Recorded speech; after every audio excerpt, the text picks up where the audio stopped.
Good afternoon, ladies and gentlemen. Thank you for coming this afternoon. We'll start with the budget consultations. As you know, it has been announced that the budget is set to be delivered on the evening of the 15th of July, which is in about 2 weeks' time. And once the budget is announced, then a week later, then we have to have a week's break, and then we get the budget debated in Parliament. And then, God willing, the budget gets approved at the end of that week. Our financial year starts from the 1st of August to the 31st of July the following year. We are going around countryside, essentially getting input from members of the public should they have any issues, and also to create awareness about what the budget process is all about, what currently are the main issues that we need to consider when preparing a budget, and indeed hear from members of the public as to what they think they need or they would like to see in the budget itself. Normally when we have these consultations, people bring the personal issues. We've got staff at the back. Should you have any personal issues that you wish to raise, then of course you can lodge a complaint or your issue, and then we'll get back to you later on about that. So this afternoon we'll start off as to where we are. As you know that we were hit by COVID-19. Nobody expected that in the 21st century that the borders would actually shut down, and the borders in all the countries in the world actually shut down as a result of COVID. For us, it had an enormous impact given the fact that we are a tourism-based economy. 40% of our GDP is dependent on tourism. Our economy contracted by about 17.2% in 2020, and then by about a little over 4% in 2021. Our GDP contracted by $4.6 billion, which is highly significant. Government lost 50% of its revenue overnight, as most of the countries did, in particular those that were service-based sectors. We also lost around about $4 billion in foreign exchange earnings from the tourism sector itself. As you can see over here, that the economy was growing, or GDP was growing since 2010, but there was a huge contraction as a result of COVID-19. If you look at the contraction, all of these countries are what we call service sector industries, service-driven economies, and countries like Maldives, St. Lucia, these are the Caribbean countries. They also contracted quite significantly as a result of the borders shutting down. Over 100,000 Fijians lost their jobs. Through those, some of them became partially employed, some completely lost their jobs. And as a result of that, we have to pump in about $500 million into the economy. Directly, about $430 million where we paid out unemployment benefits. Those people who had FNPF, we said that they could withdraw funds from the FNPF accounts to the general account. If the monies ran out, then we actually paid them $225 a fortnight. Some of you in this room would have got the first round of $90, 2 rounds of $50, and of course the 2 rounds of $360 that was paid out. We don't, market vendors, for example, at the moment don't have to pay market vendor fees for 1 whole year. Taxi drivers whose license expires, the driving license, we pay for their renewal. Fishermen, for example, who go and catch fish for their fishing license, we actually pay the fees. You go to the birth, deaths and marriages, you don't pay for the birth certificate extraction, we pay that for you, essentially to alleviate any expenses that ordinary people may face. So you can see over here that the Fijian economy, in fact, was growing for 10 years, 10 years of growth. This has never happened, or 9 years, I should say, of growth, expecting 10 years, but of course, COVID-19 struck us, and our economy contracted by 17.2%. By the way, 9 years of growth, we've never had 9 years of straight growth in the Fijian economy. We once had about 7 years of straight growth or consecutive growth post-independence, but not for 9 years. The economy is expected to now bounce back by 11.3% growth this year, and another about 8% the following year, and 7.7% the year after that. Now, the only reason why we've been able to actually open up the economy or get the economy moving is because of government's policy regarding fundamentally vaccination. If you wanted 360, you had to be vaccinated. We had a no jab, no job policy. We had last year, at one point in time, I think over 3,000 or 5,000 cases of COVID. A lot of people panicked. Government obviously had a long-term goal. We became became the highest-rated vaccinated country in the developing world in such a short period of time, as a result of the policies that we had put in place.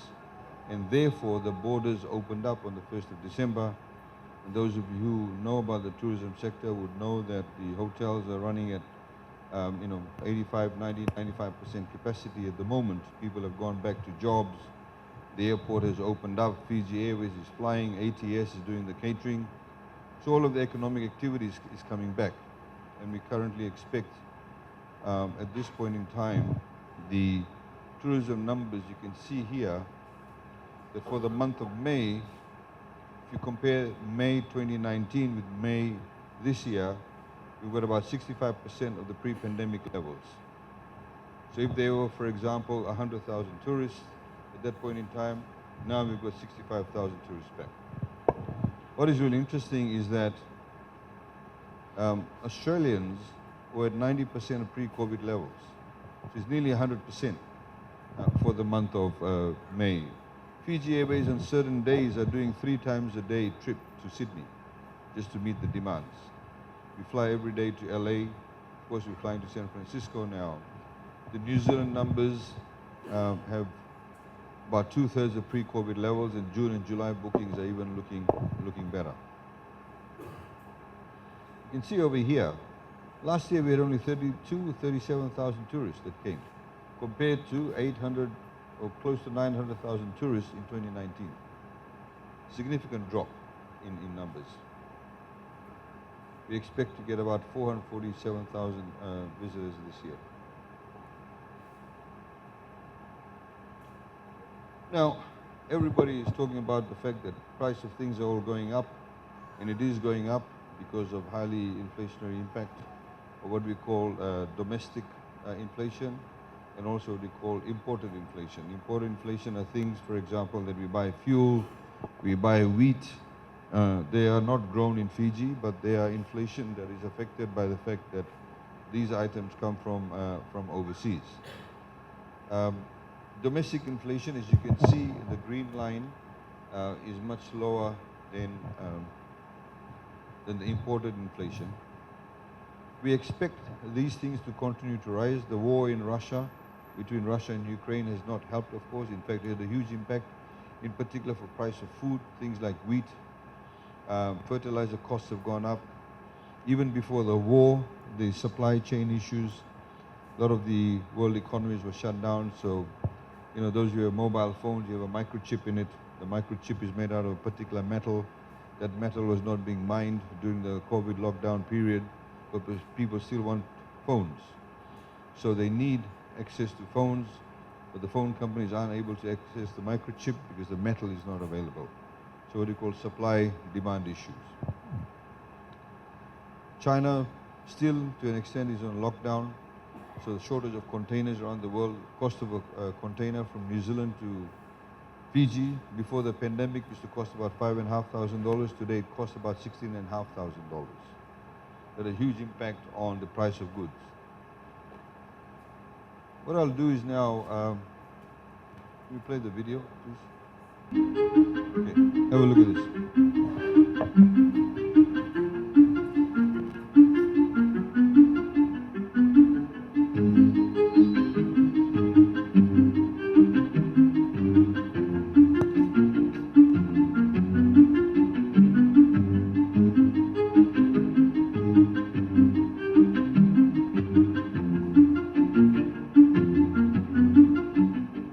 Previously, we were buying the packet 140.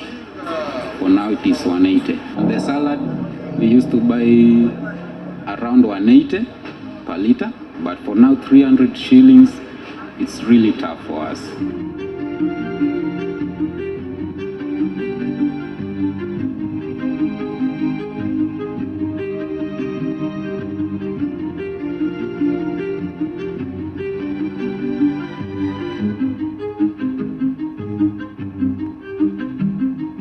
Ukraine grows enough food to feed 400 million people on planet Earth. So when the farmers on the battlefields aren't planting or aren't harvesting, what impact do you think that's going to have?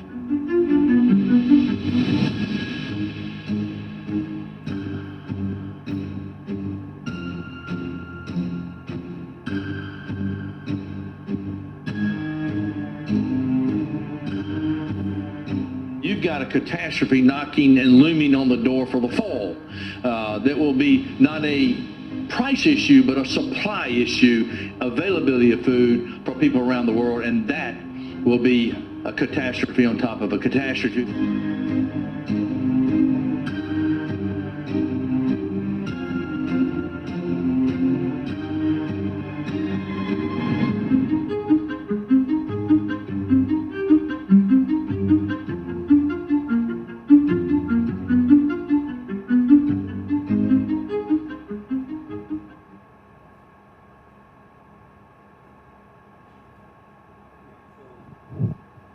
What that video shows you is that Ukraine alone used to export nearly $200 million worth of wheat just to Tunisia. Countries in North Africa, in the Middle East, for them their staple diet is bread, the rotten breads you have. We have dalo, we have cassava, we have bele, we have bhaji, bhindi, boda, all of those things. They're all grown locally. Those people, they don't have any such alternatives. For them, the only source of carbohydrate is bread. And bread is made from wheat. They have actually bread rights. When they go to buy bread in the morning, they punch up each other to get bread. That's how difficult things are for them. So, it has had a huge impact. Russia is the third largest producer of oil, fuel, in the world. Russia supplies gas to Germany, cooking gas. There's a direct pipeline from Russia to Germany. All of that is now shut down. So there's a far less gas available, far less fuel available in the world because there's a trade ban on Russia. So when you have something where there is low supply but high demand, the price will always go up.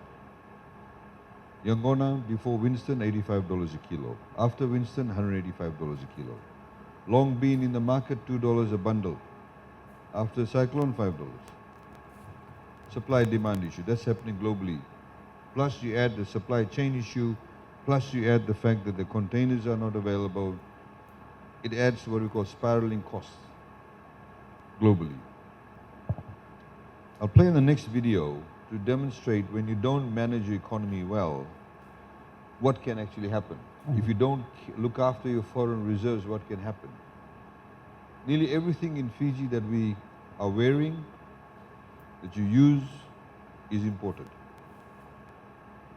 The watches you wear, the phones you use, the tiles that's on this floor, the fans on top of your head, this video, the phones, everything is imported. The cars outside on the road, the fuel that's used to use the cars, all are imported.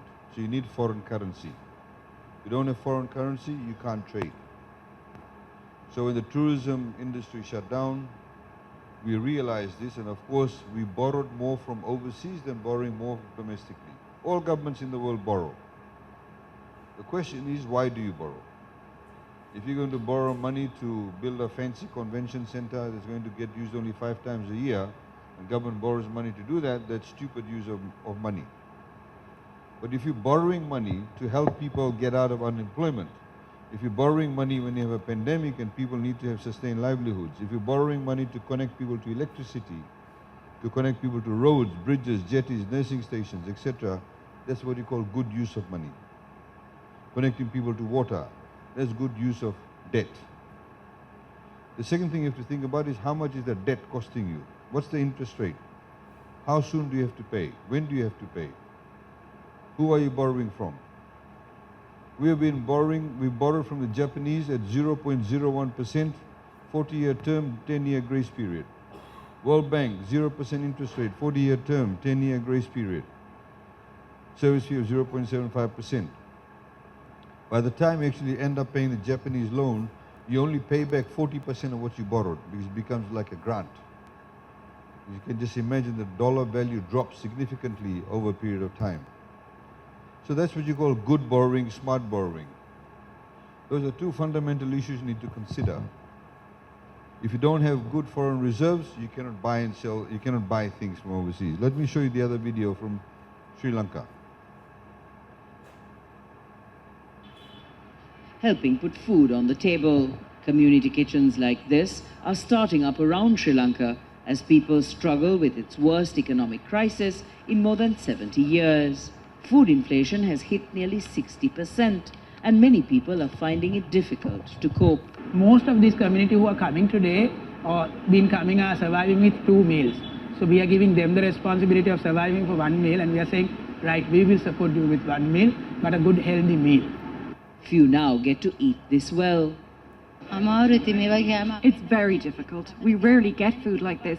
Only my husband is working, but what he earns for a day is not enough to feed the 3 of us now. Tax cuts 3 years ago slashed government revenue by more than $2 billion. The tourism industry was then damaged by the Easter bombings and the pandemic. Now there is no money to import fuel, medicine, cooking gas or food. Right now, actually, our main focuses are on food banks, on community kitchens, and again, long to medium term community gardens and home gardens, because we can give rations, but it's very short term. The government is appealing for help. We urgently require the assistance of our friends in the international community to ensure that our immediate needs in terms of the importation of essential medicines, food supplies, and fuel, India and China have sent food and medicine in recent days. The opposition says the government has weakened the economy through populist policies and mismanagement. A nationwide campaign dubbed Gota Go Home has been running for 2 months, calling on the president to resign. The government is seeking a loan package from the International Monetary Fund or IMF. Critics say it'll take too long, even if agreed, and people need action now. Tens of thousands of Sri Lankans are going hungry amid the country's worst economic crisis in decades. Community kitchens like this can only feed a fraction of them. Minal Fernandez, Al Jazeera, Colombo.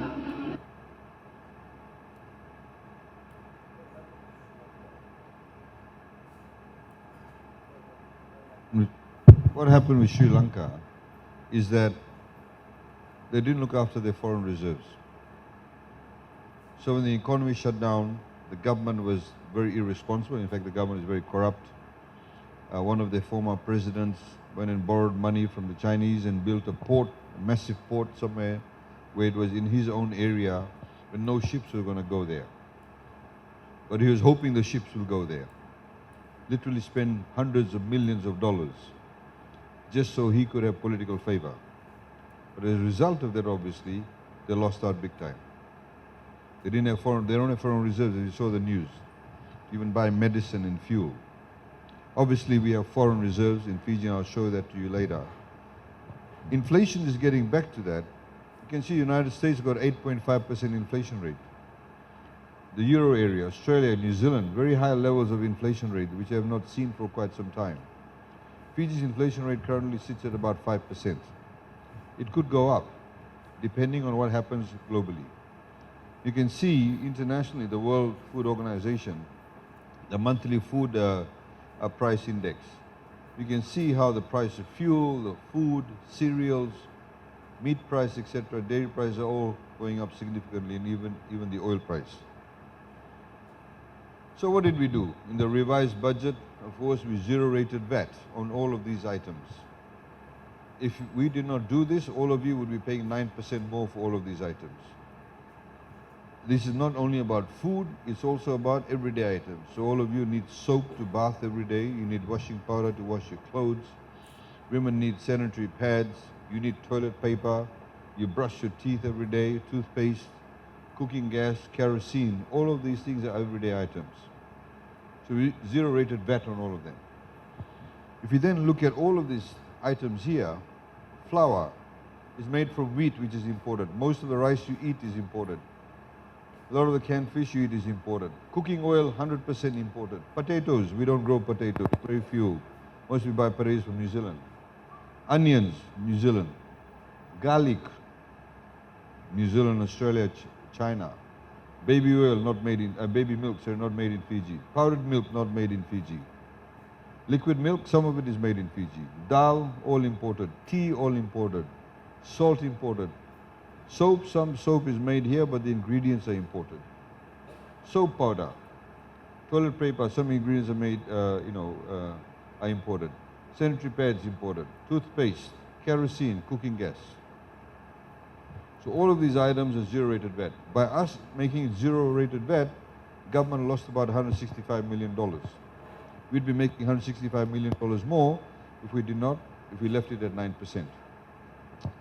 However, by making this 9%, by making it 0%, we put the VAT on other things higher to 15%, like perfumes, stereos, cameras, all those types of things. We put it up, obviously, because we need to be responsible. We need some revenue to be raised. Otherwise, you get more and more into a deficit.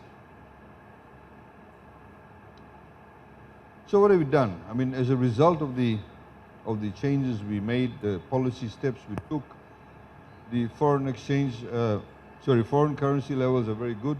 Our exchange rate is stable. We did not devalue the dollar. A lot of people don't appreciate this. If the economy was not managed well, with the inflation going up, if foreign reserves weren't there, our dollar would have devalued. And you can imagine what would have happened if our dollar got devalued.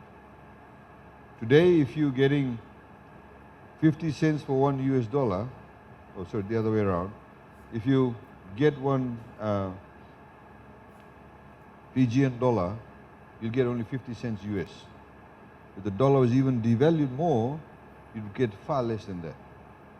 So if you buy something in US dollars, you have to pay a lot more. All the fuel is bought from Singapore in Fiji, and we are paying US dollars. Your cars are paid in Japanese yen. So the dollar did not get devalued, and we obviously need to have a good sense of why and the positive impact of that. Even though government lost 50% of revenue, we still managed to maintain fiscal stability. We supported about $500 million in what we call livelihood support, the unemployment benefits we paid, all the other indirect expenses that we paid for. Last year we had started that those people who normally go to a health center or Nadi public hospital, you could actually go to a private doctor, and government pays for that. In the revised budget, we've expanded that, and the services available by private doctors. If you go to these doctors here in Nadi, and let me read out the names to you. In Nadi, we have now Health Masters PT Limited, which is in Watualevu, Ace Medical Clinic, which is in Matintar, Coastal Medical Investments, which is here in Sagayam Road, Family Medical Clinic, Sagayam Road, Zen's Medical Center in Lodia Street. You have a Diagnosis and Specialist Medical Center, again in Lodia Street, Aarti Medical Center, Lodia Street, and Ali Medical Center in Namaka. If you go to any of these medical outlets, we pay your doctor's fees for you. Of course, if you're very wealthy and drive up in a Prado, you can pay your own fees. But people normally go to the public health system, we pay for it. We even pay for nebulizer if you are asthmatic, if you need nebulizer. Liver test, kidney test, all your bloods, cholesterol, sugar, urine test. All of that now is paid for by government. And you can go to these private doctors. It's not only about creating the convenience, it's also from a government perspective. If you regularly go and see a doctor, they may see you this month, and they say, okay, your blood pressure and sugar is okay. You go 2 months later, they may check and say, hang on, your sugar levels have gone higher, change your lifestyle, cut back on your sugar. Most people who use the public health system, they only go to the public system when they get really sick. They've got a cut on their toe, it gets infected, they stay like that for 2 months and they end up. By the time they go to the public health system, it's about time to cut the toe off. So this is also not just to provide convenience, but also from a government perspective, it overall in the long term reduces the cost of medical care. We've made a number of changes. You can see, the departure tax reduced from 200 to 100, ECAL, Of course, removal of stamp duties. Now you want to start up a business, you don't need a business license. You can simply start your business. Of course, you're going to get into food business, you need to meet the health and safety requirements. We have $200 million allocated for businesses that want to get into, either continue with their business, start up new business. We pay your interest rate for you for the first 2 years, and you don't have any principal payments. You only start doing payments in the third year. Now, if you look at the debt to GDP ratio, that's one quick way of measuring how you're doing as far as your debt is concerned. So GDP is the value of your gross domestic product, and then you see what percentage of that is debt. You look at a country like New Zealand. Before the pandemic, the debt to GDP ratio is 28. They've always had very low levels of debt. After the pandemic, it's gone up to 52%, nearly doubled within 2 years. Australia, 42%, went up to 62%. These countries have traditionally have low debt levels. Malaysia, 56 to 71. Seychelles, tourism country, 59 to 82. Fiji was 46, went up to 80%. A lot of people, when they talk about debt, they also don't recognize the fact that Fiji's been through 14 cyclones since 2016. In 2016, we had Cyclone Winston that wiped off 1/3 of the value of our GDP in 36 hours. We spent $500 million just rebuilding after Cyclone Winston. $200 million, in excess of $200 million, just alone in rebuilding schools. Even though government does not own those schools, we still have to fix it up. You have St. Mary's, you have Sanatan School, you have Sangam School, they all got damaged. We fix it up. India, 70% to 91%. Countries like Bahamas, tourism-based countries, 62% to 103%. Mauritius, again, tourism-based countries. You can see how significant they are. USA, 107 to 133%. Japan, 257%. Nobody in Fiji talks about how high the debt levels are in those countries. Everybody in Fiji wants to become an expert on debt. All want to talk about dinau and karza, all of that, without understanding. All these countries actually increased the levels of debt because the revenue for those countries had fallen. Our economy, of course, debt to GDP ratio, even though we had Winston, was decreasing significantly. The dollar value, of course, had increased. But as you know, that when a person earns more money, you can actually borrow a bit more. If you have less income, you can borrow less. The rules, that's how it operates. So, look at the dollar value of the debt. You know how much actually, not its percentage. So, the dollar value of the debt, this is in US dollars. Bahamas' debt is $11.4 billion. It's a tourism-based country, smaller country than ours. Mauritius, $11.2 billion. Slightly bigger in terms of population. Fiji's debt is $3.7 billion US dollars. All these are tourism-based countries, Barbados, Maldives, Suriname, Aruba, St. Lucia. That's the level of debt that they have, dollar value of the debt. Let's look at other larger countries. This is not in billion dollars, this is trillion dollars. The US debt is $30.5 trillion. Try and get your head around that. Dollar value of debt. Japan, $13 trillion. China, $12.8 trillion. UK, $3 trillion. India, $2.8 trillion. Australia, $1 trillion debt. And of course, all these other countries, they have their debt levels too. That just puts into perspective the dollar value of the debt. Nobody in Fiji says these countries aren't doing well.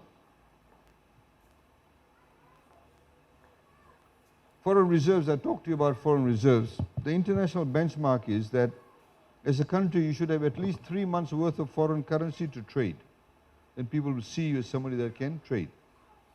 There are some Pacific Island countries that Fijian companies sell their produce to them, but now those Fijian companies want them to pay first, then they send them the goods, because they don't trust them to pay or have enough money to pay them.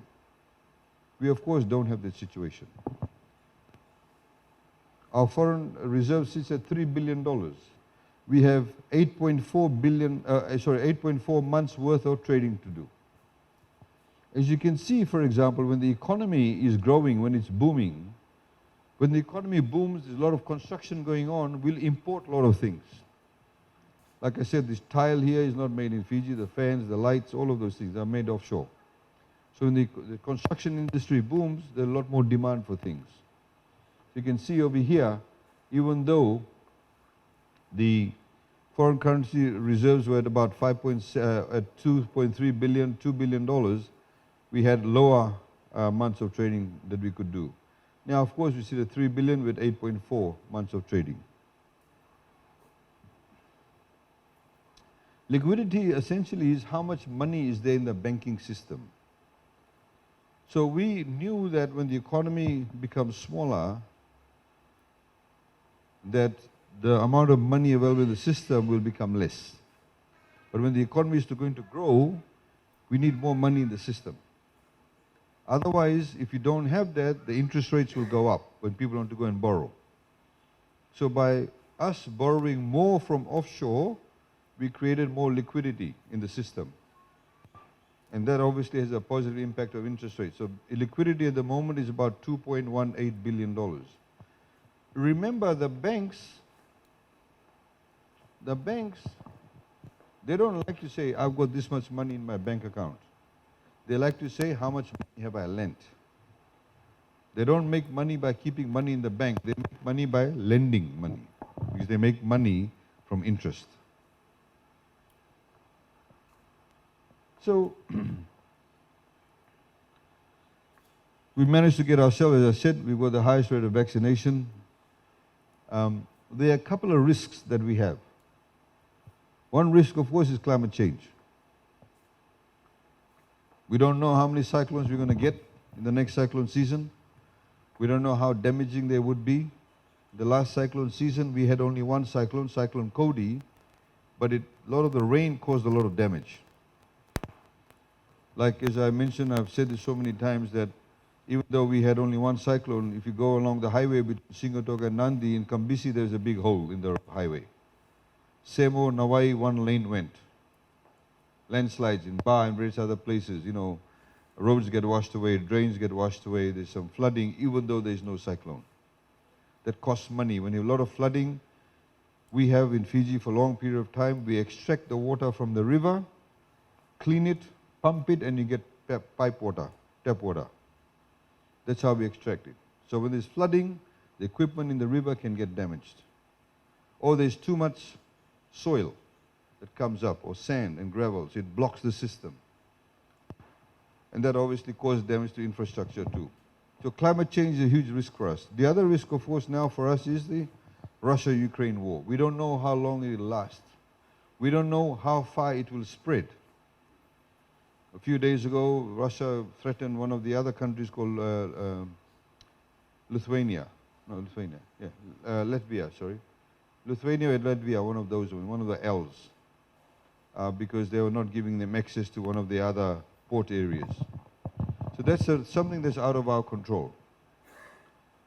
For government's perspective, what we want to do, we want to put in place policies that will allow people to have sustained livelihoods, allow businesses to grow, give a lot more flexibility. There's a huge demand at the moment from Australia and New Zealand for our people. There's a shortage of people in Australia that can go and pick fruits. There's a shortage of people who can do slaughtering of animals which they export. There's a shortage of teachers in certain areas. There's a shortage of accountants in Australia. There's a shortage of nurses. In Australia, in Victoria, a few weeks ago, there was a shortage of nurses, and the waiting time at the public hospital is 24 hours. So imagine going to Nadi Hospital and waiting for 24 hours for the doctor to see you or for the nurse to see you. There's a shortage of people. A lot of people in those countries don't want to work in that profession anymore. They're scared, or they've got other alternative jobs. So what will that mean? That'll mean they'll try and get our people. In the long term, people say, oh, that's great, my cousin is gone and working there. But in the long term, it can mean that we can lose good people. There's an advertisement in the papers a few weeks ago Australian recruiting agencies were looking for chefs from Fiji with 3 years more experience, paying about $80,000 to $120,000 salary Australian. Because hardly anybody wants to become a chef in Australia. So they'll go outside the country to look for people like that. So that has an impact. So when we prepare the budget, what we have to do is announce the revised budget. We need to see what are the areas that we have to retain people. So that has an impact on how we formulate the budget too. I've highlighted many of these issues, but there's some opportunities, of course. We've seen those of you who got paid $360, the 2 rounds, or the $50 or the $90, you did not have to go and wait outside the DO's office or Ministry of Children Poverty Alleviation or some other government agency. You sat in the comfort of your home, you applied on the phone, and you got paid on the phone. Took you less than 3 minutes to apply. Within a few seconds when the money is dispersed, you got the money. So the digital space has grown. We've also seen there's a huge demand for example, produce for Fijian ginger and turmeric, haldi. A lot of people want that. We saw large-scale exports of that last year to overseas markets. Minimum wage, of course, will become $4 by January. Every quarter that gets increased. Those people who are working in other sectors, they also need to have their salaries increased, commensurate with the minimum wage increase. We'll continue to invest in education, health services, infrastructure. We were in Nassau the other day, here in Nadi. People said we want street lights here. We go to other places, people want Tahsil Road. So there's what we call, when we do the budget, there's competing interests. People want, different things. So we have to prioritize. We also have to be able to live within our means. When the government revenue went down by 50%, obviously there are certain projects we had to put on hold. Our main focus at that point in time was to make sure that nobody goes hungry, that people actually have some form of access to some form of support. AFL, outside AFL at Nadi Airport, you see the big trees there. Traditionally, you have people there, mainly women who sell boiled EV, lovo packs, roti parcel, mithai, all those things. Their customers aren't the tourists, their customers are the people who work at AFL.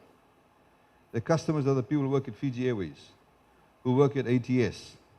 So when the airport is shut down, when Fiji Airways is not flying, when ATS is shut down, AFL is shut down, obviously those people don't have income also. So our main focus was through the 360 payment that they have access to some form of income. Some people, of course, with the 360, they all drank it with beer. A lot of people paid their rent, some bought shoes, food, clothes. Others, like I said, paid their rent. A lot of people put it to good use. But when they got the 360, they in fact created what you call robustness in the economy, and I'll show you what I mean by that. So this is what we paid out. Unemployment benefit, $205 million. Those who had FNPF, but their monies ran out through the general account, we topped it up by giving $205 million. And those people, for example, we got the first round of $90. We said households, $90. But then we, of course, found out that there are a lot of people from the same household who are applying. It was chorrowing from the system. Then we said $50 per person. So we paid 2 rounds of $50, as you can see over here, 11.2 million, 10.2 million. Then the famous 360, 106 and $87 million. And Vanuatu, we've recently given $2 million, they'll be expended. $432 million, ladies and gentlemen, was paid out in unemployment benefits. When people got that money, they actually went down, some would have hired a taxi, some would have hired a carrier. So it brought money to those people too. So money moved within the economy, and that's what you need. Those people who said, oh, we should not have borrowed money, that means what they are saying is that we should not have paid this out. If we did not pay these people this money, the economy would have contracted even further, people would have fallen into abject poverty. People who criticize borrowing for those things, they don't give you an alternative. That's what you need to consider, is that what we have to do as a government. So, of course, we removed the 20 cents fuel duty and VAT restructure 21 zero rated items. Please send in your submissions. If you have any submissions you wish to make after this, the email budgetconsultation@economy.gov.fj, and these are the, of course, addresses you can send it to. If you go to this website and these pages, you'll find a lot more information. You'll find a lot of the slides there. We've recently published, as required by law, to give a full state of the economy, so everybody knows where we are at, what's the revenue, what's the expenditure, etc. In case you asked about education, we give about $700 million to the education sector on a yearly basis. $700 million. All the teachers that teach in whichever school, except the international school, there's about 10 or 12 schools like that where we don't pay. All the other schools, we pay the teacher's salary. Or everybody gets free education. TELS, of course, before TELS, the bus fares we pay about $24, $23 million a year just for bus fares for the school children to the bus companies. Some places we pay for the boats for kids to get to school, in the islands. Then we spend about $156 million in this year's budget on the TELS and toppers.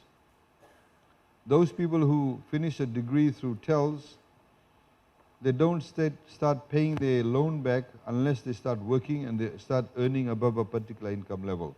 Then a small amount of money is deducted by Fiji Revenue Customs Services. We have to be able to have the system in place because we've got a very young population. All the young people will very soon have children. We have to think about them. How will we pay for that?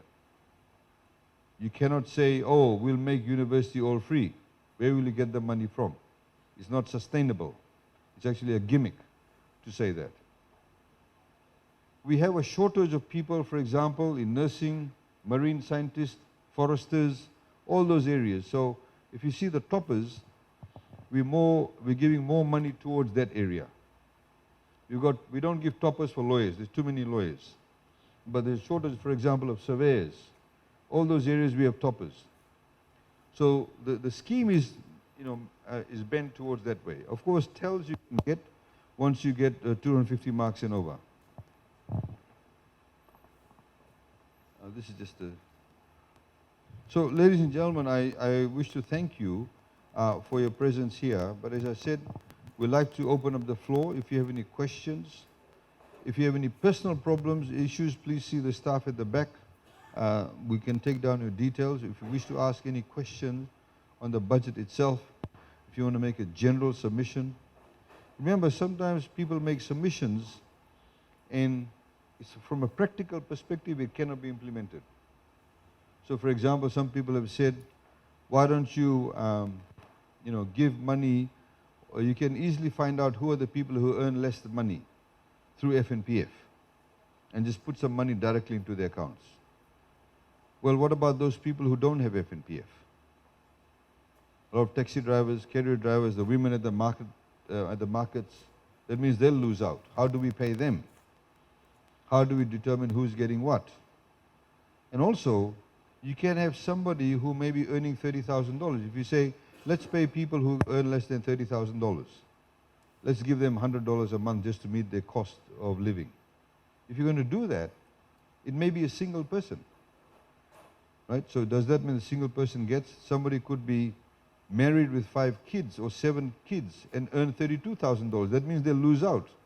But their expenditure is more than the person who's a single person but earns, say, $29,000. So those are the things that we as a government have to consider.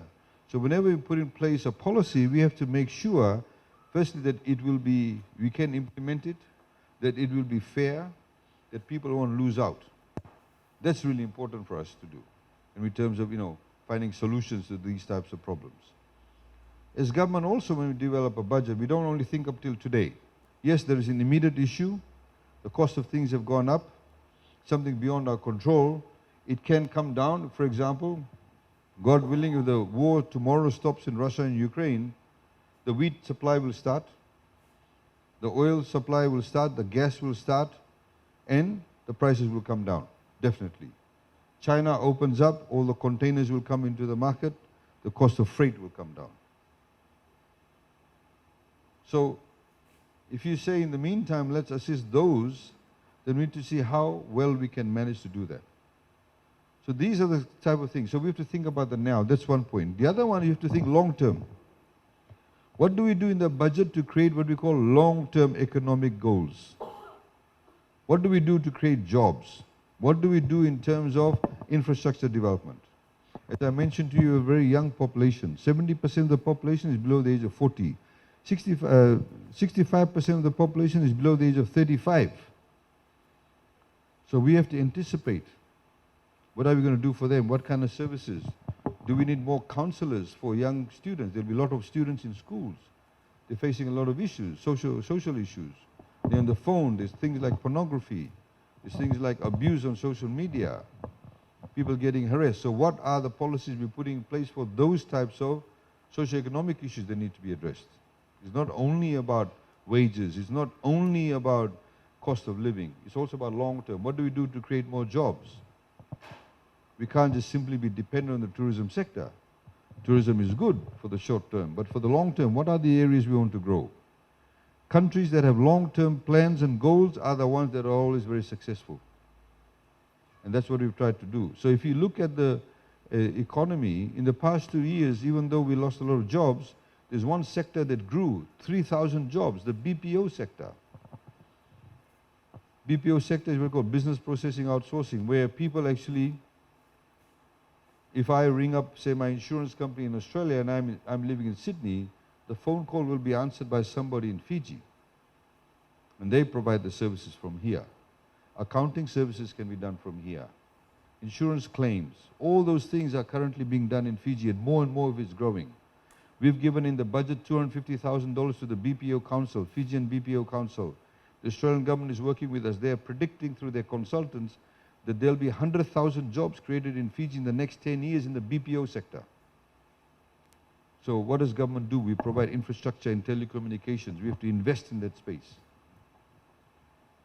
So that's what we have to consider in the budget. It's not only about the here and the now. Yes, there are certain things here and the now, but you also have to think long term.